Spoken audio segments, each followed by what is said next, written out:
Etika profesi merupakan suatu hal yang sangat penting. Selain sebagai pedoman dan tanggung jawab, etika profesi juga meningkatkan kesejahteraan dan ketertiban. Pada kali ini, kelompok kami akan bertanya mengenai etika profesi dosen pada salah satu dosen di UPN Veteran Jawa Timur. Sebelumnya, perkenalkan saya Nadia Nuredi Kumbara dengan NPM akhir 080. Saya Agustin Dwi Setiawati, NPM akhir 170. Saya Niken Diolandari, NPM akhir 061. Saya Dwi Nanda Cahaya Yuliani, NPM akhir 195 dari kelas Administrasi Tinggi. Sebelumnya, saya akan menjelaskan tentang etika profesi dosen. Etika profesi merupakan seperangkat pedoman moral dan prinsip yang mengatur perilaku, sikap, serta tindakan seorang profesional dalam menjalankan tugas dan tanggung jawabnya di tempat kerja. Etika ini tidak hanya mencakup kewajiban formal yang tercantum dalam peraturan atau undang-undang, tetapi juga nilai-nilai moral yang bersifat universal seperti integritas, kejujuran, keadilan, tanggung jawab, dan profesionalisme. Tujuan utama etika profesi adalah memastikan bahwa setiap individu yang terlibat dalam profesinya bertindak secara etis, transparan, dan berorientasi pada kepentingan umum, sehingga mampu menjaga kepercayaan publik dan menjunjung tinggi martabat profesinya. Dalam praktiknya, etika profesi menjadi pedoman yang membimbing setiap keputusan dan tindakan profesional agar tetap berada dalam koridor moral yang benar, serta mencegah terjadinya penyalahgunaan wewenang atau pelanggaran hak-hak pihak lain yang terkait. Dengan demikian, etika profesi berperan penting dalam menciptakan lingkungan kerja yang harmonis, adil, dan bertanggung jawab baik di tingkat individu maupun institusi. Kemudian terkait etika profesi dosen. Etika profesi dosen di perguruan tinggi merupakan hal yang telah diatur oleh masing-masing perguruan tinggi dengan disebut sebagai kode etik profesi dosen. Kode etik berperan sebagai aturan yang mengikat dosen dalam menjalankan tanggung jawabnya.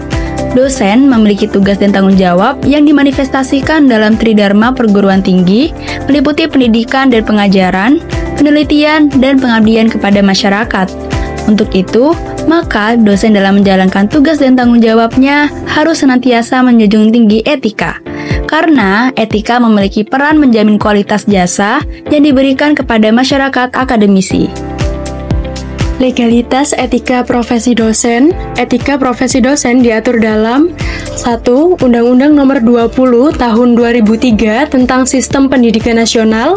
2. Undang-Undang Nomor 14 Tahun 2005 tentang Guru dan Dosen. 3. Peraturan Pemerintah Nomor 37 Tahun 2009 tentang Dosen. 4. Peraturan Pemerintah Nomor 4 Tahun 2014 tentang Penyelenggaraan Pendidikan Tinggi dan Pengelolaan Perguruan Tinggi. 5. Peraturan Pemerintah Nomor 94 Tahun 2001 tentang Disiplin PNS. Fungsi etika profesi dosen: 1. Memberikan pedoman perilaku. 2. Menjaga profesionalisme. 3. Melindungi hak dan kewajiban. 4. Membangun kepercayaan publik. 5. Mencegah penyalahgunaan wewenang. Dan 6. Menjaga martabat profesi. Selanjutnya adalah prinsip-prinsip etika profesi dosen. 1. Mempertanggungjawabkan, yaitu bertanggung jawab atas tugas dan perilaku profesional. 2. Pengabdian, yaitu mengutamakan kepentingan peserta didik dan ilmu pengetahuan. 3. Kesetiaan, yaitu loyal terhadap institusi dan profesi. 4. Kepekaan, peka terhadap kebutuhan dan permasalahan mahasiswa. Dan 5. Keadilan, bersikap adil dan tidak diskriminatif. Kesimpulan, etika profesi dosen adalah pedoman moral yang mengatur perilaku dan sikap profesional di perguruan tinggi, didukung oleh norma sosial, undang-undang, dan kode etik khusus. Etika ini memastikan dosen bertindak profesional, adil, dan bertanggung jawab, menjaga kepercayaan publik serta martabat profesinya. Prinsip utamanya meliputi pertanggungjawaban, pengabdian, kesetiaan, kepekaan, dan keadilan. Penerapan etika ini penting untuk menciptakan lingkungan akademik yang harmonis dan menjamin kualitas pendidikan serta pengabdian kepada masyarakat.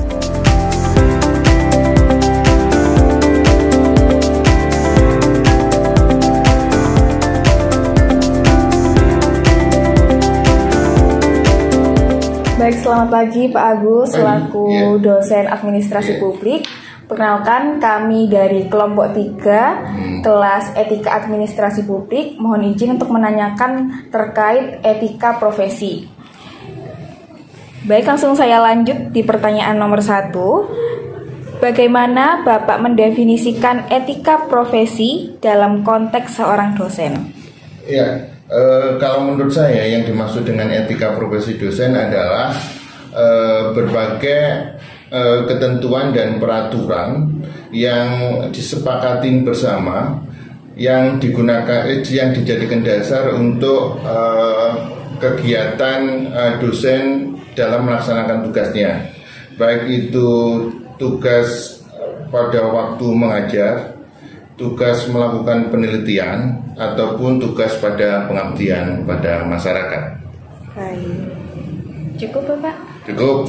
Ya. Terima kasih atas jawabannya Bapak. Untuk pertanyaan yang kedua, bagaimana menurut Bapak etika profesi dosen bisa terus ditingkatkan di lingkungan kampus? Ya, jadi kalau menurut saya bahwa seorang dosen itu adalah profesi ya. Jadi ada aturan-aturan, ada ketentuan yang mengatur perilaku dosen di dalam kegiatannya. Nah, untuk bisa meningkatkan itu, maka yang pertama yang harus dilakukan adalah pihak pembina kepegawaian, dalam hal ini adalah universitas maupun fakultas, itu selalu memberikan arahan kepada dosen untuk berperilaku sesuai dengan peraturan dan ketentuan yang berlaku di dalam melaksanakan tugasnya. Yang kedua adalah selalu menjaga tingkah laku, perilaku saya sendiri sebagai seorang dosen di dalam melaksanakan tugas saya. Kemudian yang ketiga, saya sebagai seorang dosen juga harus mempelajari apa yang terjadi di luar yang berhubungan dengan perilaku dosen di dalam profesinya, dalam mengajar, di dalam penelitian maupun di dalam pengabdian. Baik Bapak, terima kasih untuk jawabannya. Kami melanjutkan ke pertanyaan selanjutnya, yaitu menurut Bapak, apa saja kewajiban utama seorang dosen dalam menjalankan profesinya secara etis? Ya. Jadi di dalam menjalankan profesinya secara etis itu, pertama kita tahu bahwa tugas seorang dosen itu ada 3, yang tadi saya sebutkan, melakukan pengajaran, melakukan penelitian, dan melakukan pengabdian. Nah, maka setiap kali melaksanakan itu, maka seorang dosen itu harus menjaga etikanya, perilakunya sesuai dengan peraturan yang berlaku. Kemudian yang selanjutnya, bahwa dosen akan berhubungan langsung dengan masyarakat maupun dengan mahasiswa. Maka dosen harus berperilaku sesuai dengan kaidah-kaidah hubungan antara dosen dengan mahasiswa maupun dengan masyarakat. Baik Bapak, pertanyaan yang terakhir, menurut Bapak, apa konsekuensi jangka panjang bagi dosen yang melanggar etika profesi, baik secara pribadi maupun kelembagaan? Ya, jadi kalau dosen melanggar etika profesi, maka ada beberapa sanksi yang akan dihadapi. Sanksi itu bisa sanksi administratif maupun sanksi sosial sendiri. Sanksi administratif ketika dosen melanggar etika, maka sesuai dengan ketentuannya akan ada teguran lisan, teguran tertulis, kemudian sanksi administratif kepegawaian seperti penundaan kenaikan pangkat, kemudian sampai dengan pemberhentian dari dosen. Seperti halnya ketika dosen melakukan pelecehan seksual, itu maka dosen melanggar etika dan sanksinya adalah pemecatan dari dosen. Yang kedua, sanksi secara sosial. Ketika dosen melakukan pelanggaran etika, umpamanya dia melakukan plagiasi di dalam membuat jurnalnya, maka sanksi secara sosial, maka masyarakat akan menganggap profesi dia sebagai dosen itu tidak bagus. Nah, kemudian juga contoh seandainya seorang dosen melakukan bullying ya terhadap mahasiswanya umpamanya, itu juga akan kena sanksi sosial bahwa yang bersangkutan itu mempunyai perilaku yang tidak bagus. Nah, sehingga akan dijauhi dari mahasiswa, akan dijauhi dari masyarakat, dan mungkin saja juga dijauhi dari pimpinan sehingga tidak mendapatkan tugas-tugas yang berhubungan dengan profesinya tersebut. Gitu. Baik Bapak, terima kasih untuk jawabannya serta waktunya yang telah meluangkan waktunya untuk kita. Kami ucapkan banyak-banyak terima kasih.